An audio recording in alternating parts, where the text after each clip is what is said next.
तज्जयति परम ज्योति समं समस्तैरनंत पर्यायै दर्पण तल इव सकला प्रतिफलति पदार्थ मालिका यत्र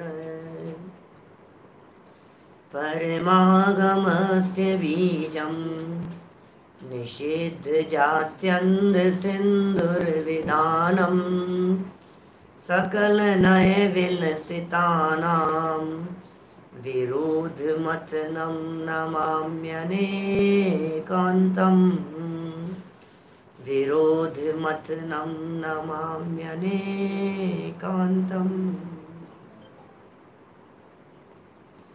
पुरुषार्थ सिद्धि उपाय नामक यह ग्रंथ है। श्रावक के मूल गुणों की चर्चा चल रही थी। कोई भी जीव जो अपने आप को श्रावक कहता है और अपने आप को श्रावक समझता है, उस जीव के जीवन में कम से कम मद्य मांस मधु और पंच उदंबर फलों का त्याग तो होना ही चाहिए। यदि कोई जीव मद्य मांस मधु का त्यागी नहीं है और पंच उदंबर फलों का त्यागी नहीं है, तो फिर वह जीव नियम से श्रावक कहलाने के योग्य नहीं है। हम सभी लोग श्रावक हैं, इसलिए हमें दृढ़ता से इन बातों का पालन करना चाहिए। कल हमने मांस भक्षण के संदर्भ में जैनियों का मांस भक्षण, जैनियों का मांस त्याग किस तरह से हो सकता है, उसकी चर्चा आपके बीच में की थी। कुछ महत्वपूर्ण बिंदु भी आपको बतलाए थे कि जैनियों के मांस त्याग में क्या क्या बातें शामिल हो सकती है। ऐसी कौन सी बातें हैं जिन बातों को जैनियों के मांस त्याग के अंतर्गत शामिल करना चाहिए। देखिए, यहाँ आज हम इसी चर्चा को थोड़ा सा और आगे बढ़ाएंगे और मधु त्याग की तरफ बढ़ेंगे। शहद का त्याग, मधु माने होता है शहद। शहद का त्याग क्यों किया जाना चाहिए?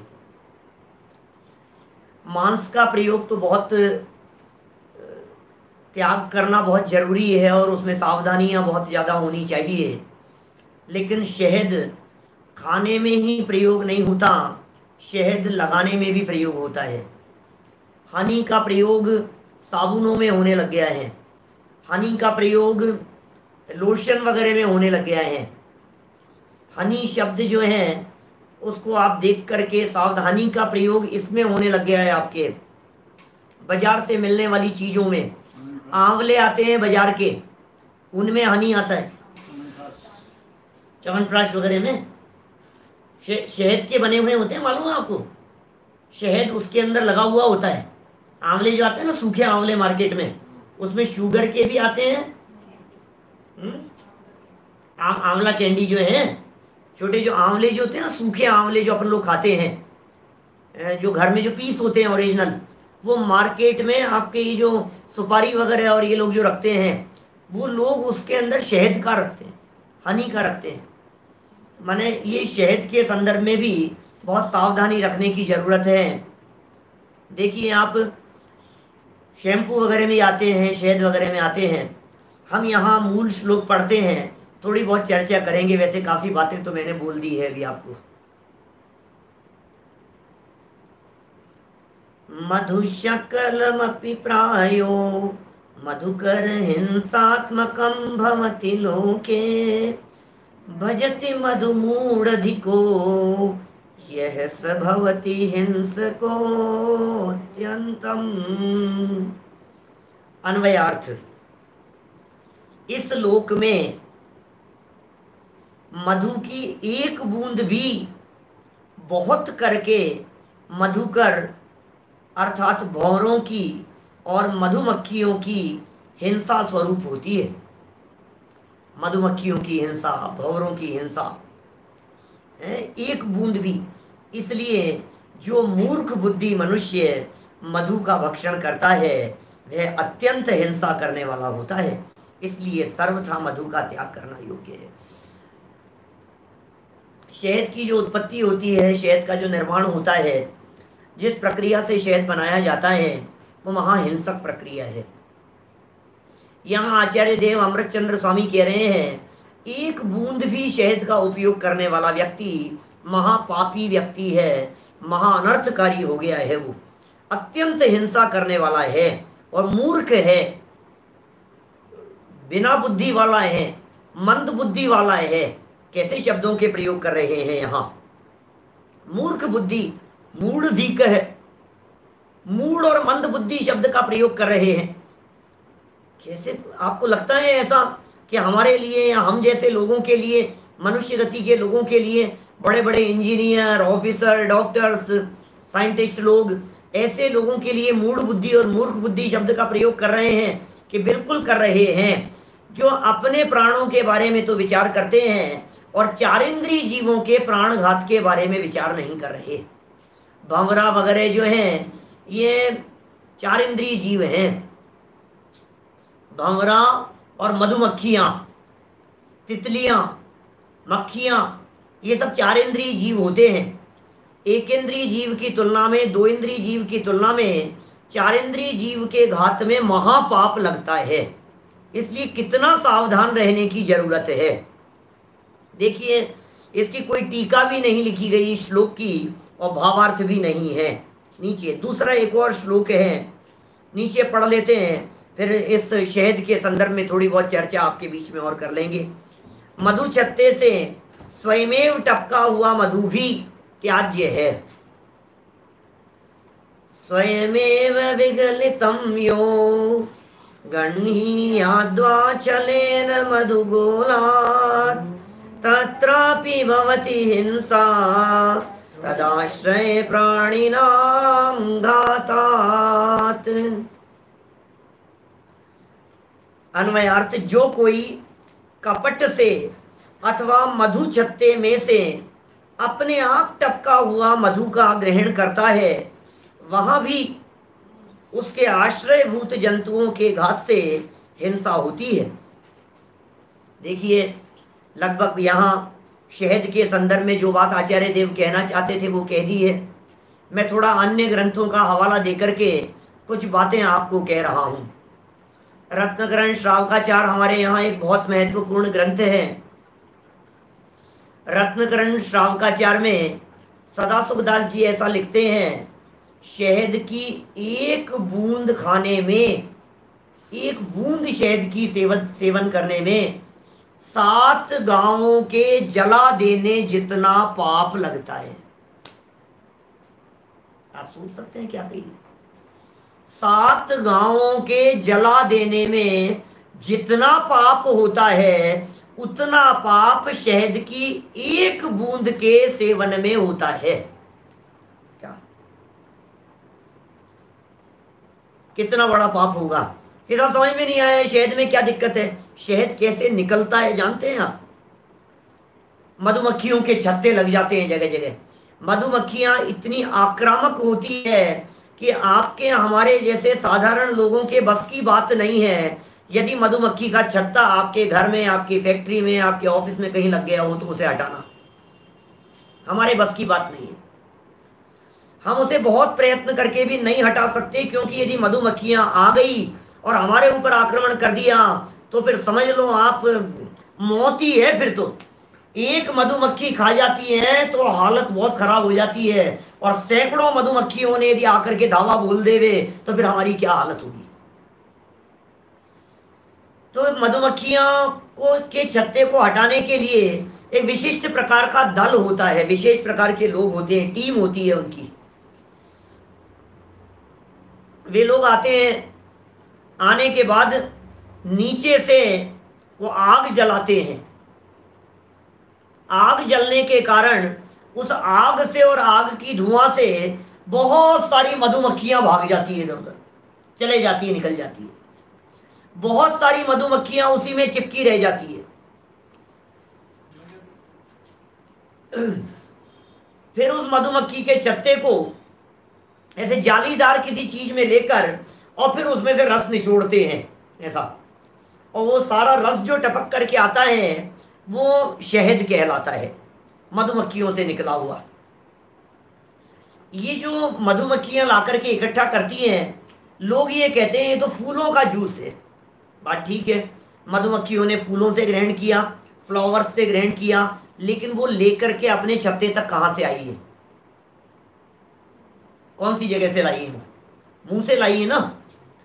तो मुंह से उन्होंने फूलों के रस को चूसा और ला करके उसका वमन कर दिया, उल्टी कर दी उसने। तो शहद जो है ये मधुमक्खियों की वोमिटिंग है। जिस जगह पर मधुमक्खियां बैठती हैं वहीं उनकी सूसू पोटी भी होती है। मधुमक्खियों की, मधुमक्खियों के जो पूर्व आकार है विस्तार होने के पहले वाला, वे छोटा छोटा सा आकार, वो सब वहीं। अंडा तो नहीं कहते हैं हमारे यहाँ, क्योंकि जिनागम में ये कहा गया है मधुमक्खियां 4 इंद्रिय जीव हैं और 4 इंद्रिय तक के सभी जीव नियम से सम्मूर्छन होते हैं। तो 4 इंद्रिय तक के सभी जीव सम्मूर्छन होते हैं, इसका मतलब मधुमक्खियों में नर और मादा भी नहीं होते। साइंटिस्ट लोग मानते हैं, विज्ञान मानता है, वो कहता है कि नहीं नहीं, इनमें नर और मादा होते हैं। मधुमक्खियों के 3 प्रकार बतलाते हैं, बचपन में पढ़े थे स्कूल के अंदर, साइंस में पढ़ाए थे इस तरह के। एक रानी होती है, रानी मधुमक्खी होती है, नर मादा 2 अलग तरह की होती हैं, ऐसे 3 विशेष प्रकार की कहते हैं वो। लेकिन जैन आगम ये कहते हैं ये सब सम्मूर्छन है, वातावरण से पैदा हो जाते हैं। इनके जो अंडे दिखाई देते हैं वास्तव में वो मधुमक्खियों के अंडे नहीं है, वो मधुमक्खियों का पूर्व आकार है। जैसे चींटियां होती है ना, चींटियां, अब चींटियों के भी अंडे कहते हैं लोग ये कहते हैं कि सब ये चींटियों के अंडे हैं। तो चींटियों के तो हमने सफेद सफेद अंडे देखे हैं बहुत सारे, अंडे नहीं है। धवला में इस प्रकार का प्रश्न उठाया चींटियों के संदर्भ में, चींटियों के अंडों के संदर्भ में वीरसेन आचार्य देव ने। तो कहा हमने तो चींटियों के अंडे देखे हैं। तो जवाब दिया भाई वो अंडे नहीं है, वो सम्मूर्छन रूप से जन्म लेने के तत्काल पहले का उनका पूर्व आकार मात्र था। और फिर क्योंकि वातावरण है ना, वातावरण से इस तरह का एक क्रिएट हो गया और फिर वहां से फटाफट उन्होंने जन्म ले लिया चींटियों ने। ऐसे मधुमक्खियां जन्म ले लेती है बहुत सारी, क्योंकि वो मधुमक्खियों की लार है और वहीं टपकी है। तो उन मधुमक्खियों की लार में ही बहुत सारी मधुमक्खियां फंस भी जाती है, चिपक भी जाती है, उनका पूर्व आकार भी होता है। उन सब के निचोड़ देने से और उन सब के हिंसा का पाप मधुमक्खी के इस शहद के सेवन में लगता है। इसलिए शहद श्रावकों के खाने योग्य नहीं है। माने शहद खाने वाला व्यक्ति, शहद की एक बूंद का भी सेवन करने वाला व्यक्ति जैन कहलाने के योग्य नहीं होता है। बराबर बात। अभी हमने कितनी बातें, जब शुरू किया था तब हमने आपको कई बातें बतलाई थी। शहद अकेला वो ही नहीं है जो शहद के नाम से आपको मार्केट में मिल रहा है, मांस भक्षण के बराबर है बिल्कुल। ये वो नहीं है आप शहद लेकर के आ गए, सब प्योर शहद लेकर के आए हैं मार्केट से, हनी लेकर के आए हैं, नहीं। लेकिन बहुत सारे प्रोडक्ट इस तरह के हैं जिन प्रोडक्ट्स में हनी का यूज होता है। तो अपने को सावधान रहना पड़ेगा कि इसमें हनी का प्रयोग तो नहीं हुआ है। बहुत सारे शादी विवाह वगैरह के प्रसंगों में भी हनी की चीजें बनने लग गई है, हनी की चीजें आ गई है। ये आपके जो डेली यूज के जो प्रोडक्ट वगैरह हैं, यहाँ तक कि साबुन वगैरह भी, यहाँ तक कि जो बाबा रामदेव जो बना रहे हैं उनमें भी हनी का सोप, हनी का लोशन, ये सब बहुत तरह की चीजें हैं इस तरह की। और भी मैं बतला सकता हूँ आपको क्या क्या बातें, भी बहुत तरह की चीजें। बाबा रामदेव का हनी आता है, लोशन में आते हैं, शैम्पू में आते हैं, साबुन में आते हैं। हनी का चिली पाउडर बतला रहे हैं, चिली पाउडर बनता है बोलो आप हनी का। अब अपन सोच भी नहीं सकते हम तो कहाँ कहाँ कौन कौन सी चीजें। भाई साहब ये तो बहुत खतरनाक है ये चीज। क्या जिग्नेश भाई, बहुत प्रोडक्ट आते हैं बाबा रामदेव के, तो हम उसका निषेध नहीं कर रहे हैं। हम तो ये कह रहे हैं मार्केट से किसी भी वस्तु को आप खरीदिए, लेकिन खरीदने के पहले बहुत सावधानी पूर्वक उसके इंग्रेडिएंट्स जो है वो पढ़ लीजिए।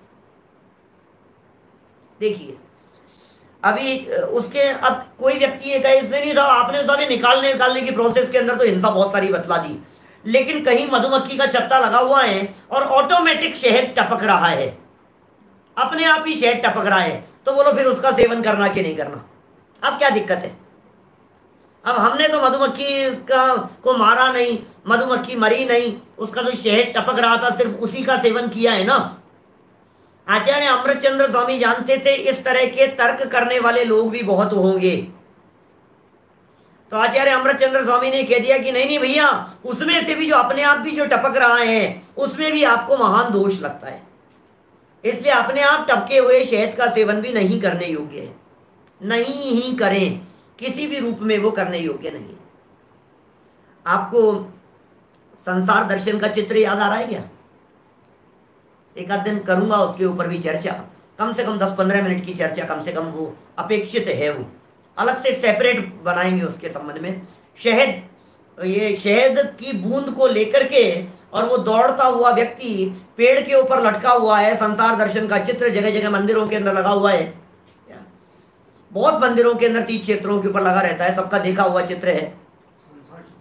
संसार दर्शन, संसार का स्वरूप, जगत में संसारी प्राणियों का क्या स्वरूप है, और वो जो एग्जाम्पल है आप में से शायद 90% लोगों को पता नहीं होगा, वो एग्जाम्पल जयसेनाचार्य देव ने दिया है प्रवचन सार में, टीका में 71 नंबर गाथा की टीका में, जयसेनाचार्य की टीका में वो एग्जाम्पल है। बहुत कम लोगों को पता होगा इस बात का, मैंने बताया अभी आपको। तो मेरा कहने का मतलब ये है कि वो जो हाथी दौड़ता हुआ चला आ रहा है और वो नीचे से वो हाथी उसे हिला रहा है, आदमी लटका हुआ है पेड़ के ऊपर, नीचे अजगर और वो सर्प लटके हुए हैं कुएं में, और ऊपर से दिन और रात के प्रतीक या शुक्ल पक्ष और कृष्ण पक्ष के प्रतीक सफेद और काले चूहे उसे काट रहे हैं, और इधर से देवी और देव आ गए हैं वो सुरक्षा के लिए, आजा भैया तुझे बचा लेते, एक बूंद और आ रही है, यहाँ टपक रहा है यार, मजा आ रहा है, मजा आ रहा है, मजा आ रहा है। ये पंचेंद्रीय विषय भोगों को भोगने के चक्कर के लिए ऐसा उदाहरण दिया है अमृतचंद्राचार्य देव ने, मधु छत्ते के लिए। और मधुमक्खियां चौंट रही है उसको बार बार में, मैं कह रहा हूँ कभी 15-20 मिनट लगेंगे, कभी उसका विश्लेषण करूंगा मैं, तो वो पूरा एक एक चीज और बहुत बारीकी से उसका रूप घटित किया गया है। मतलब ये मोटा मोटा नहीं मैं 2 मिनट में बता दिया और समझ में आ जाए कौन सी चीज किस बात का प्रतीक है, और जगत के स्वरूप को जिस तरह से उसने प्रदर्शित किया है वो वास्तव में तारीफे काबिल है, वो देखने सुनने समझने योग्य है। चलिए, इस त्याग को समुच्चय रूप से कहते हैं, है ना। ये मधु वाले प्रकरण का उपसंहार करते हैं, आगे बढ़ते हैं। श्लोक नंबर है 71। मधुमाद्यम नवनीतम पिशितम च महाविकृतयस्तः वल्भ्यन्तेन वृत्तिना तद्वर्णाजन्तवस्तत्र। शहद, मदिरा, अब इसके साथ में कई चीजों को और जोड़ लिया है। शहद, मदिरा, नवनीत माने होता है मक्खन, मक्खन। मक्खन क्या चीज होती है? बटर। जगह जगह जाते हैं आप, अवश्य बटर। आप शहद खा रहे हैं या मक्खन खा रहे हैं, दोनों को आचार्य देव एक ही जगह पर रख रहे हैं। मक्खन भी उतना ही दोषी है, इसका मतलब मक्खन खाने वाला व्यक्ति भी जैन नहीं है। अभी टीका भावार्थ लिखते हुए बतलाएंगे, अंतर्मूर्त के अंदर अंदर यदि प्योर ताजा निकला है तो फिर आप उसका सेवन कर सकते हैं। मक्खन का फ्रेश मक्खन जो है ना, अभी निकाला आपने दही से और उसका अंतर्मूर्त के अंदर अंदर सेवन कर लिया गया, तो फिर वो खाने योग्य है। बटर आप यूज में ले सकते हैं।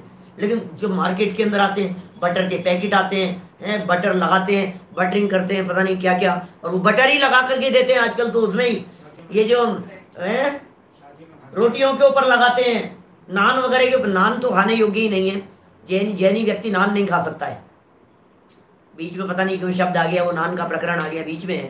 नान जो है उसके सेवन में भी आपको नॉनवेज का पाप लगता है। कल वाले प्रकरण में जोड़ लेना इस चीज को, समझ में आ रही है बात? माने क्या बेटा, क्या कह रहा है बोल? हाँ, क्यों लगता है नान खाने के अंदर नॉनवेज का पाप क्यों लगता है? हमारे आर जब पूछ रहा है कि भाई क्यों लगता है, नॉनवेज का पाप क्यों लगता है? देखो, इसलिए लगता है क्योंकि नान जो भी बनती है, भले आपकी शादी पार्टीज के अंदर बनती होगी, आपके जैनियों की शादियों के अंदर बनती होगी नान। नान बनाने के लिए जितनी भी भट्टियां आती है जिसमें नान बनाई जाती है, वे ही भट्टियां होती है, 100% वे ही भट्टियां होती है जिन भट्टियों के अंदर मीट पकाया जाता है। 100% बात कह रहा हूं मैं, क्या 100% बात कह रहा हूं मैं। माने वो मीट जिन भट्टियों में पकाया जाएगा ना, वो स्पेशल तरह की भट्टियां होगी। उन्हीं भट्टियों को आपके नान बनाने के लिए शादी पार्टीज में लाया जाता है। अच्छा, नान बनाने वाले व्यक्ति जो होते हैं वे भी स्पेशल होते हैं। आपका आटा, आपकी चीज, आपकी मैदा जो जिस चीज से वो बनती है वो तो होगा ही, उसके साथ में वो उसमें क्योंकि जैनियों की शादी है ना, वो अपनी जेब में से एक पुड़िया निकालता है और उस पुड़िया को उसमें मिलाता है। और आप बारीकी से उससे पूछो तो कहेगा नहीं नहीं कुछ नहीं था, कुछ नहीं था, ये तो ऐसे ही होता है, ऐसे ही होता है, आपको बताएगा नहीं वो। लेकिन वो अंडे से बनी हुई कोई चीज है, अंडे की चीज है, अंडे का कुछ चूरा उरा इस तरह का कुछ होता है वो कुछ, और वो उसके अंदर मिलाता है। उसके बिना वो नान बनती नहीं है। नान तो कितने सालों से, जब से मुझे पता लगा पहली बार पैरों के नीचे से जमीन खिसक गई, वो दिन था, बरसों हो गए छोड़े हुए। शादी विवाह के अंदर भी कहीं नहीं खाना, मांस भक्षण का पाप लगेगा उसके अंदर आपको, क्योंकि एक तो वहां पकाया जा रहा है और दूसरी बात उसके अंदर जो चीज मिलाई गई है वो चीज हमारे लिए योग्य नहीं है। अब देखिए, बातें बहुत तरह की हो सकती है, ये एलोपैथिक दवाइयां वगैरह और ये सब, स्वविवेक से निर्णय लीजिए। कुल मिलाकर के ये जैनाचार जो आगम के अंदर जो बातें लिखी है, अब आप एलोपैथी दवाइयों की बात कर रहे हैं, मैं कह रहा हूं एलोपैथी दवाइयों की चर्चा तो कहां मिलेगी आपको। आप विचार करके लीजिए, आपको पता लग जा रहा है, आप मत लीजिए, हमें पता लग गया, हम डॉक्टर के पास जाते हैं, डॉक्टर को पता है जैन साहब है, पंडित जी हैं, इस दवाई के अंदर पंडित जी ये तो आप इसके अंदर नॉनवेज है, आप इसकी जगह मैं आपको दूसरा सप्लीमेंट लिख देता हूं, ऐसा करता है बस, ठीक है। तो जहां जहां संभावना हो बचने की, आप बचने की कोशिश कीजिए। लेकिन जहां असाध्य रोगों की बात होती है, या तो आप आयुर्वेदिक उपचार कराइए, और यदि नहीं है तो फिर आप त्याग करते समय, नॉनवेज का त्याग करते समय, आप एलोपैथिक दवाइयों को छोड़कर इस तरह से त्याग कर सकते हैं। देखिए बंधुओं, चरणानुयोग का प्रकरण चल रहा है, क्या मैं ज्यादा खींचतान करके अध्यात्म लाने की कोशिश नहीं करूंगा, क्योंकि प्रकरण के साथ में न्याय नहीं होगा। इसलिए जब चरणानुयोग का प्रसंग चल रहा है तो बुद्धिपूर्वक ओपन माइंड होकर के सिर्फ इसी बात को आप सुने कि हमने त्याग करना है, और त्याग करते समय हमें ये विचार करना है कहां कहां इस चीज की होने की संभावना है।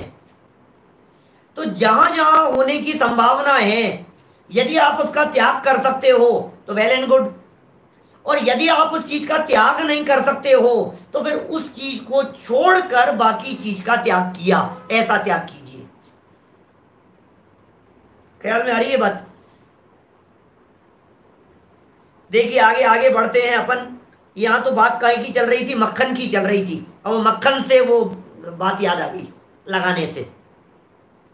और मांस, शहद, मदिरा, मक्खन और मांस महान विकारों को धारण करने वाले इन चारों पदार्थों को व्रती पुरुष भक्षण न करे। अब आप कहेंगे साहब व्रती पुरुष भक्षण नहीं करे, हम तो अविरती है, हम तो कर सकते हैं ना। अरे भाई, तुझे व्रती होना है कि नहीं होना है ये बता।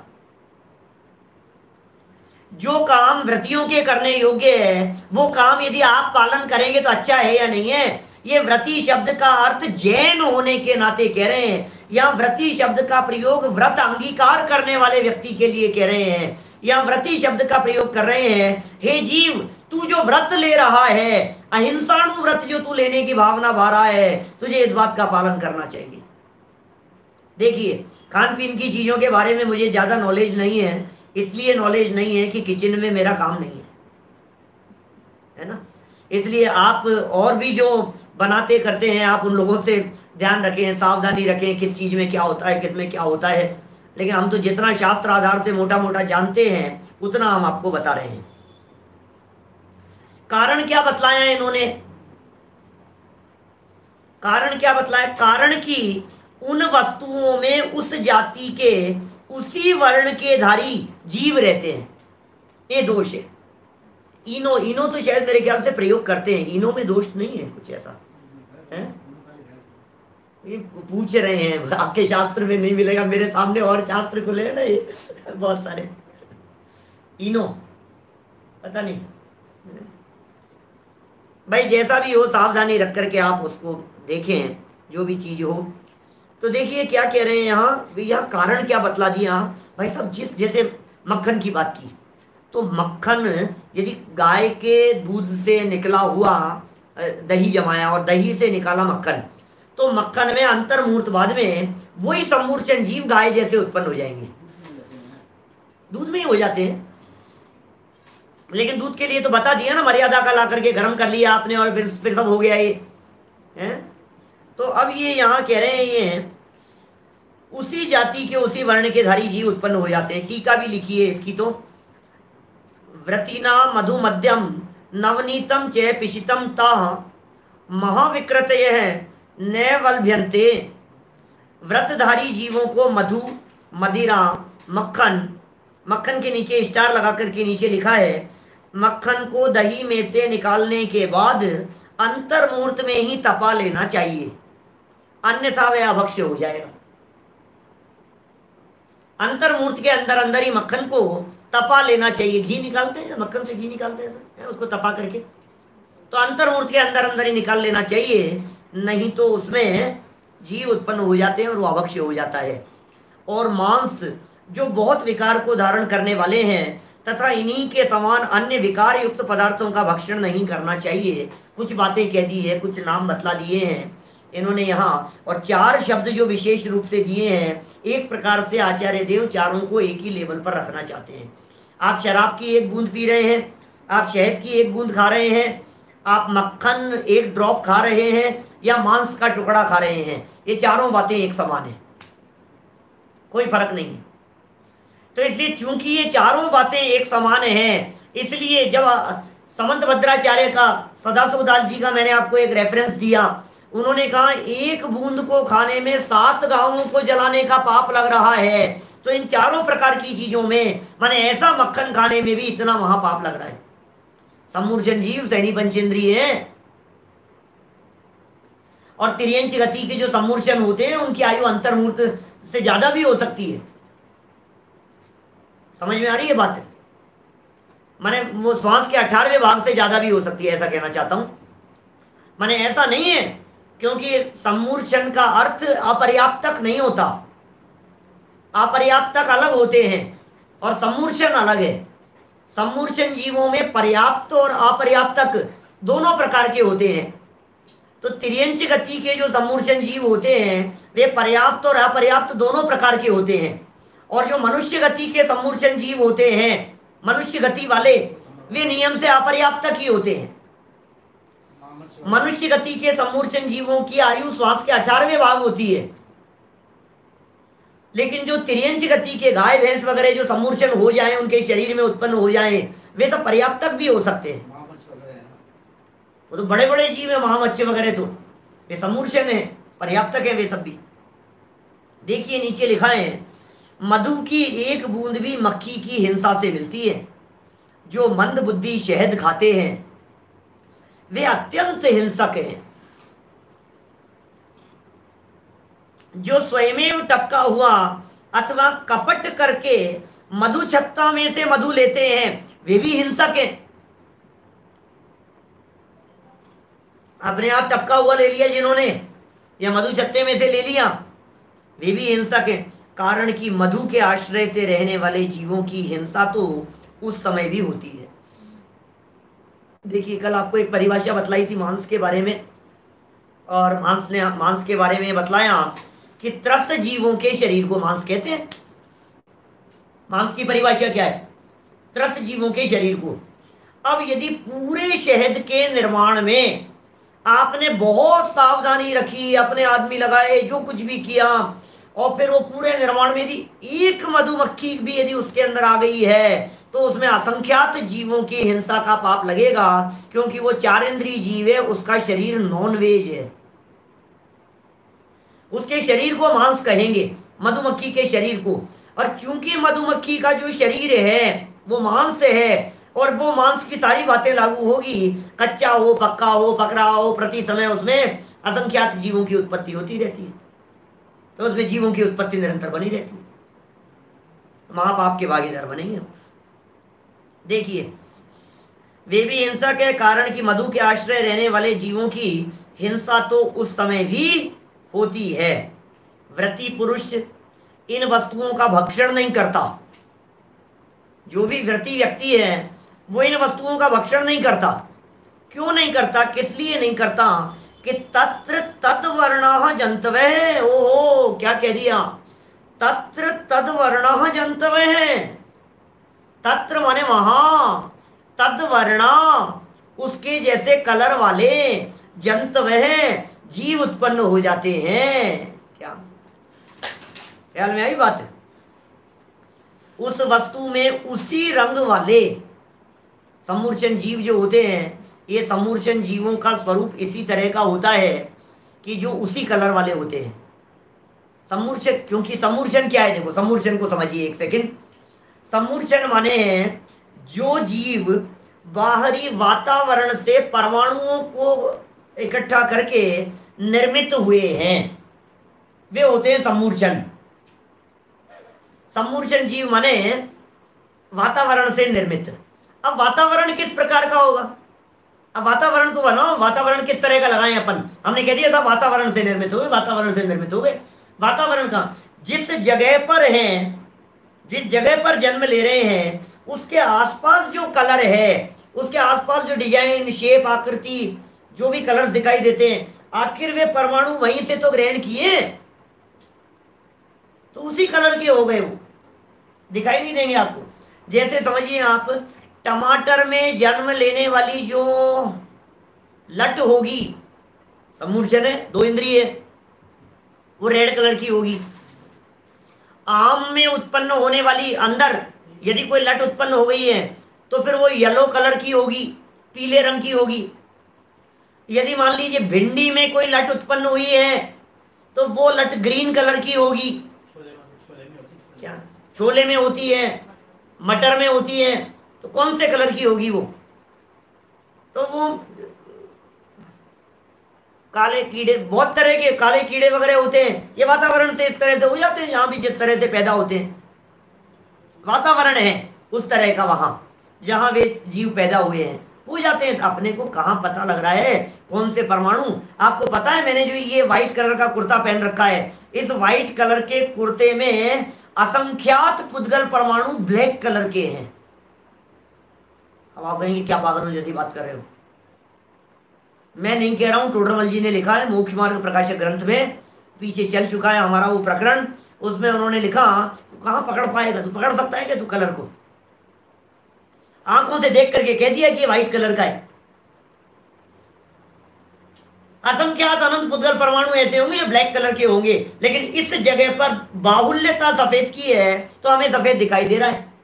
अब यहां कोई यदि चींटा उत्पन्न होता है तो वो ब्लैक ब्लैक परमाणुओं को ग्रहण करके उत्पन्न हो जाता है, उसके शरीर नामकरण उस तरह का है।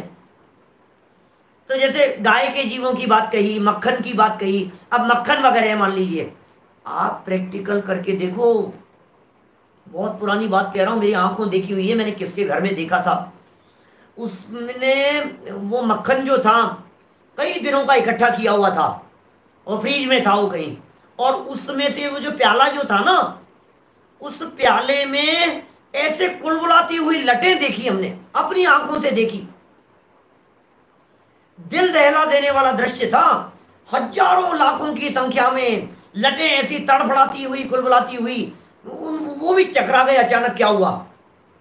बोले सुबह तक तो कुछ नहीं था पंडित जी, सुबह तक तो कुछ नहीं था इसके अंदर, हम तो इसका मक्खन का घी निकालने वाले थे, इकट्ठा किया हुआ है जो कुछ भी है ऐसा।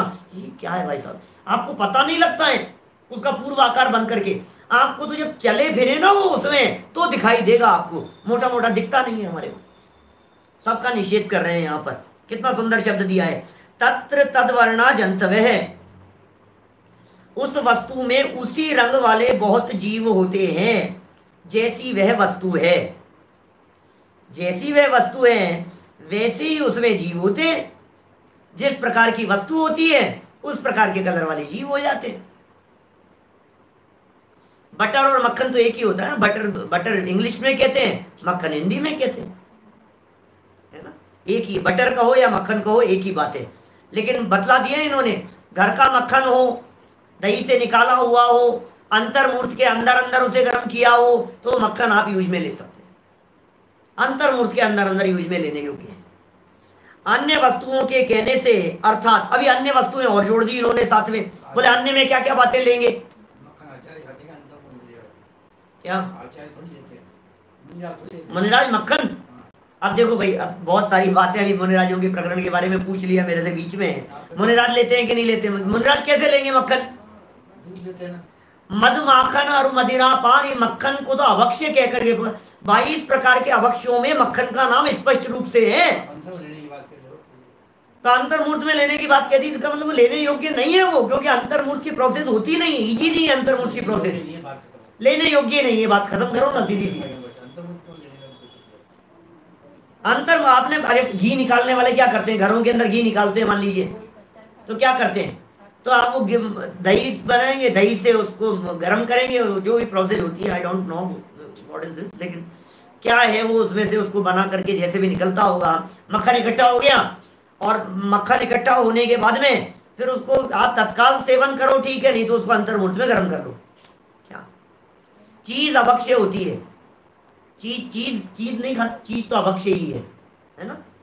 हाँ, घर का बनाया हुआ हो, कुछ इस तरह का हो, घर में ही आप कुछ करें तो वो एक अलग चीज है, बाकी चीज के बारे में मुझे बहुत स्पष्ट रूप से पता है कि वो चीज तो अभक्ष्य ही होती है। चीज नाम की एक वस्तु आती, पता ही नहीं हमें, मेरी तो मम्मी जी बोल रहे हैं कि हमारे तो ये क्या चीज क्या होती है, कौन सी चीज की बात कर रहा है, चीज नाम की एक चीज है दुनिया में चलती है आजकल, वो ये चाइनीज फूड वगैरह और इनके अंदर डाली जाती है, इस तरह का कुछ भी। मुनिराज नहीं ले, मुनिराज के लेने नहीं लेने के संदर्भ में एक बहुत महत्वपूर्ण तर्क दे रहा हूं, जब श्रावक खाने योग्य नहीं है तो श्रावक जो खाएगा वही तो बनाएगा मुनिराज के लिए। अब श्रावक यदि खुद ही नहीं खा रहा है तो फिर मुनिराज के लिए कैसे बनाएगा, ख्याल में आ रही है बात।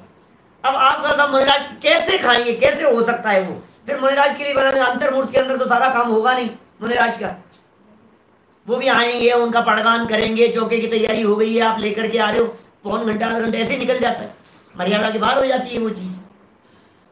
जो चीज श्रावक स्वयं नहीं खाता वो मुनिराज के को खिला भी नहीं सकता है। कभी कभी लोग मेरे से प्रश्न करते हैं, मैंने छठी ढाल छेड़ाला की चलाते समय मुनिराजों की चर्चा की थी ना, तो बहुत सारी बातें की थी। देखिए बहुत सारे लोग ये कहते हैं, बात आ रही है, 2 वाक्य कह रहा हूं, बीच में समय भी हो गया है और चंद भी पूरा हो गया है, लगभग कर देंगे, अभी हो जाएगा। देखिए लोगों का ये कहना है कि मुनिराज अष्टमी चतुर्दशी को हरि खाते हैं कि नहीं खाते हैं, बोलो खाएं कि नहीं खाएं। अरे साहब महाराज तो खाते हैं, हमने देखा है, हमने मुनिराज को देखा है, मुनिराज तो खाते हैं साहब, अष्टमी चतुर्दशी को चलता है, कोई दिक्कत नहीं है, हम मनाते हैं। हमने कहा भैया तुम खाते हो कि अष्टमी चतुर्दशी को हरि, श्रावक को खाना चाहिए क्या, कि श्रावक तो नहीं खाते हैं, हम लोग तो नहीं खाते, तो फिर बनाते क्यों। जब श्रावक अष्टमी चतुर्दशी को नहीं खाता है हरि, तो फिर मुनिराज के लिए बनाएगा क्यों, और जब मुनिराज के लिए बनाएगा नहीं तो मुनिराज खाएंगे कैसे। तो मुनिराज का त्याग तो अपने आप पलता है ना। और दूसरी बात ये भी है, मुनिराज क्यों सेवन कर लेते हैं, क्योंकि मुनिराज अतिथि होते हैं, अतिथि है मुनिराज। मुनिराज तिथि का कैलकुलेशन नहीं करते रहते। हम आप जैसे लोग जो रोजाना कैलेंडर देखते हैं, उसके बावजूद भी एक दिन नहीं देखा तो हमें पता नहीं लगता है कि अष्टमी है कि सप्तमी है कि तिथि 2 हो गई थी कि 1 ही रह गई है। तो मुनिराज क्या कैलेंडर लेकर के साथ में चलेंगे कि आज कौन सी तिथि है, कैसे पालन करेंगे बतलाइए। उनके लिए कोई अष्टमी चतुर्दशी नहीं होती है, लेकिन श्रावक चूंकि पालन करता है इसलिए मुनिराज के लिए अपने आप उसका पालन हो जाता है, ऐसा है। देखिए कितनी बातें कह रहे हैं। अभी यहां अन्य वस्तुओं की बात कर रहे हैं। अन्य वस्तुओं में 22 प्रकार के अभक्ष्य गिनाए गए हैं। ओला घोल बड़ा निशिभोजन बहुबीजा बैंगन संदान बड़ पीपल ऊमर कठूमर पाकर फलिया होए अजान कंद मूल मिट्टी विष आमिष मध्य माखन अरु मदिरा पान फल अति तुच्छ तुषार चलित रस ए 22 अभक्ष्य बखान। जिनमत ए 22 बखान, ये 22 अभक्ष्यों के नाम हैं। बचपन में याद किए थे, अभी आज तो प्रसंग नहीं है, किसी दिन चर्चा आएगी तो 22 अभक्ष्य कौन कौन से शास्त्रों में गिनाए गए हैं, थोड़ी बहुत चर्चा उनके बारे में कर लेंगे। बाजार से बनी हुई तो सारी वस्तुएं दोष युक्त ही होती है, सावधान रहे भाई, डिपेंड करता है आपने नियम क्या लिया है, पता तो होना चाहिए। मैं ये नहीं कह रहा हूं आज ही आप सारी चीज को जान करके आज ही सब कुछ छोड़ दो, छोड़ने योग्य तो ये कपड़े भी हैं, हमें मालूम है, लेकिन अभी तो नहीं उतार रहा हूं ना मैं आपके सामने, उतरेंगे ना, लेकिन कभी श्रद्धांत तो है ना। इस पंचम काल में छठा सातवां गुण स्थान हो सकता है, तो कभी तो वो दिन आएगा, आने की भावना है। इस मनुष्य जीवन को प्राप्त करके यहां रहते हुए इस जीवन में छठे सातवें गुण स्थान जैसे अतीन्द्रिय आनंद का वेदन करें, ये भावना नहीं होनी चाहिए क्या एक श्रावक की? जो श्रावक मुनि बनने की भावना नहीं भावे, उसे श्रावक संज्ञा नहीं दी है हमारे यहाँ शास्त्रों में। सच्चा श्रावक वो श्रावक है जो मुनि बनने की भावना भाता हो, उसे श्रावक कहते हैं। कहाँ हम अपने आप को श्रावक समझ रहे हैं, हम श्रावक हैं, हम श्रावक हैं, हम श्रावक हैं। तो भावना है तुम्हारी, ये नहीं अभी तो साहब पहले तो चौथा लेंगे। अरे चौथा क्या लेंगे, छोटा लक्ष्य बड़ा अपराध है, लक्ष्य छोटा नहीं होना चाहिए। ये नहीं साहब पहले सम्यक दर्शन तो हो, पहले सम्यक दर्शन तो हो, फिर अणुव्रत होंगे, फिर महाव्रत की बात सोचेंगे, फिर बाद में देखेंगे। अरे भाई तू तो पंचम काल का बहाना बना करके, पंचम काल का बहाना बना करके तू ये कहता है सम्यक दर्शन नहीं है, बहुत दुर्लभ है, बहुत कठिन है। किसने कहा कठिन है? कुंद कुंदाचार्य देव ने दीक्षा कौन से काल में ली थी? अमृत चंद्राचार्य देव ने दीक्षा कौन से काल में ली थी? पूज्य पाद समंत भद्र उमा स्वामी आचार्य ने दीक्षा कौन से काल में ली थी? बोलो, इसी काल में तो दीक्षा ली थी। और हम आप लोग दीक्षा नहीं लेंगे तो कौन लेगा बताओ? समझने के बाद, वेद विज्ञान होने के, ये भावना तो हमारी होनी चाहिए। ये बहुत महत्वपूर्ण बात कह रहा हूं मैं। ये मनुष्य जीवन संयम अंगीकार करने के लिए मिला है, अकेले सम्यक दर्शन तक अटकने के लिए नहीं, क्योंकि सम्यक दर्शन की प्राप्ति चारों गतियों में हो जाती है। नरक का नारकी भी सम्यक दर्शन ले लेता है, हाथी घोड़ा कुत्ता बिल्ली भी सम्यक दर्शन की प्राप्ति कर सकते हैं। चारों प्रकार के देवगति के जीवों में सम्यक दर्शन की प्राप्ति हो सकती है। लक्ष्य बड़ा बनाओ, लक्ष्य बड़ा बनाओ, भावना ऊंची बनाओ, उत्कृष्ट भावना रखो। क्या भावना भवनाशिनी ऐसा कहा गया है। देखिए क्या कह रहे हैं यहां, अन्य वस्तुएं कहने से, अन्य दूसरी वस्तुओं के त्याग की बात कही। अन्य वस्तुओं के कहने से अर्थात चमड़े से स्पर्शित घी, अब उससे स्पर्शित भी हो गया ना, चमड़ा हो गया मांस, लेदर। आज किसी ने कही मेरे से कोई बात की, वो लेदर जो लेदर जैसा आता है ना, क्या सॉफ्ट लेदर, या समझ लो आप जो लेदर नहीं है, सिंथेटिक लेदर है बनाया हुआ, आर्टिफिशियल लेदर। तो आर्टिफिशियल लेदर में भी वो लेदर का पाउडर मिलाया जाता है, तब जाकर के वो आर्टिफिशियल लेदर बन पाता है। क्या? तो आर्टिफिशियल लेदर के नाम पर आप लेदर को क्यों यूज में लेना चाहते हो? आप बिना लेदर कहो ना, आप रेक्जिन की चीज यूज में लो ना, आप प्लास्टिक की, रेक्जिन की जो भी चीजें हैं, इस तरह की बहुत तरह की आजकल तो बहुत सारे ऑप्शन हैं। बहुत कंपनियां नॉन लेदर की चीजें बनाती हैं जो बिल्कुल स्पेशली हैं। कौन से फ्लेट कंपनी की सारी चप्पल जूते वगैरह जो आते हैं, वो तो सब उसी के आते हैं। फ्लेट है शायद, पता नहीं, और भी इस तरह की कई कंपनियां बना रही हैं, कर रही हैं काम। जो भी है, खैर हम क्या करें। देखो आप, जो भी है, फ्लेट है, फ्रूट है, क्या जो भी है, ऐसा पूछेगा क्या नाम है, मुझे ध्यान नहीं है। फ्लाइट है क्या? फ्लाइट कंपनी की है, पता नहीं, जो भी है। आप लोग ज़्यादा समझते होंगे, हम तो समझते नहीं है जी, ऐसे ही हैं हमारे, तो चले जाते हैं, जो होता है हो जाता है। देखो, चमड़े से स्पर्शित घी, माने ऐसा घी, पहले पुराने जमाने की बात कर रहे हैं एक्चुअल में, आजकल तो शायद नहीं होता होगा, लेकिन पहले के समय में वो चमड़े के अंदर रखा जाता था, चमड़े के थैलियों के अंदर रखा जाता था। ऐसा घी रखा जाता था, तेल रखा जाता था, जल वगैरह होते थे। अथवा संधान माने जानते हैं आप क्या होता है? संधान माने होता है अचार, अचार कहते हैं संधान, अचार, मुरब्बा, पुराने अचार। हम लोग जो अचार वगैरह खाते हैं वो 3 दिन 5 दिन के लेकर के खाते हैं अपने घरों में बने हुए। अचार मतलब छौंका हुआ तत्काल, आपने उसको छौंक दिया, कैरी को छौंक दिया, आंवले को छौंक दिया, नींबू को छौंक दिया, मिर्च को छौंक दिया, आप उसे मिर्च का अचार कह देवें तो वो चल सकता है क्योंकि वो बनाया हुआ है। लेकिन वो अचार जो 6-6 महीने पुराना है, 2-2 महीने तक जिन्हें गाला गया है, वो सब अभक्ष्य है, वो कुछ खाने योग्य नहीं है। साल भर पुराना विष माने जहर, मिट्टी, मिट्टी भी अभक्ष्य है, इत्यादि अभक्ष्य वस्तुओं का त्याग करना योग्य है। मुख्य रूप से मद्य, मांस, मधु का त्याग करवाया, तत्पश्चात अन्य अभक्ष्य वस्तुओं को छोड़ने का उपदेश दिया। भाई सच में आत्मा तो शुद्ध है, त्रिकाली ध्रुव क्या है, भगवान आत्मा तो कुछ खाता पीता है नहीं क्या, लेकिन ऐसा कह करके हम जीवों की हिंसा से मुक्त नहीं हो सकते, क्योंकि परजीवों को मारने का भी पाप नहीं लग रहा है। अमृत चंद्राचार्य पहले कह चुके हैं, फल तो तुझे तेरे भावों का लगेगा, फल तो तुझे अभिप्राय का लगेगा, परिणामों का लगेगा। अभिप्राय में जो मिथ्यात्व वासना है, फल तो उसका लगेगा, लेकिन उसके लिए बाहरी क्रियाओं में भी शुद्धि अनिवार्य है। यह उपदेश अमृत चंद्राचार्य यहाँ इस चरणानुयोग के ग्रंथ में दे रहे हैं। कल प्रकरण पंच उदंबर फलों से प्रारंभ करके और इस प्रकरण के उपसंहार की तरफ पढ़ेंगे। आगे इतने सुंदर सुंदर प्रकरण आने वाले हैं। हिंसा के प्रकरणों में लोग ऐसी ऐसी बातें करते हैं, गलियां निकालते हैं, जिसमें हिंसा हो रही है ना, शुद्ध रूप से हिंसा हो रही है, जिस पदार्थ के सेवन में, जिसके खाने पीने में, जिस प्रवृत्ति में, जिस आचरण में, उसके लिए ऐसी गलियां निकालता है, कहते अरे साहब इसमें तो क्या हो गया, ये नहीं करेंगे तो ये हो जाएगा। ऐसी खोटी खोटी युक्तियां, उन सब की सुंदर चर्चाएं आगे की है। यथा समय बढ़ते रहेंगे, कल विषय को और आगे बढ़ाएंगे। इन सब चीजों का बाहर में आचरण करते हुए अपने परिणामों को संभालें, और संभलते हुए परिणामों के साथ साथ हम सभी अपने अभिप्राय को बदलकर वेद विज्ञान करते हुए मोक्ष मार्ग में कदम बढ़ाएं। इसी मंगल भावना से बात को यहीं विराम।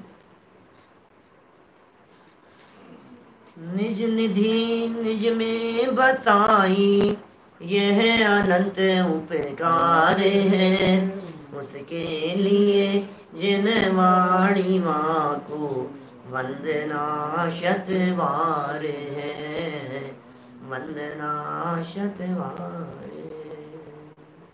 9 बार नमो।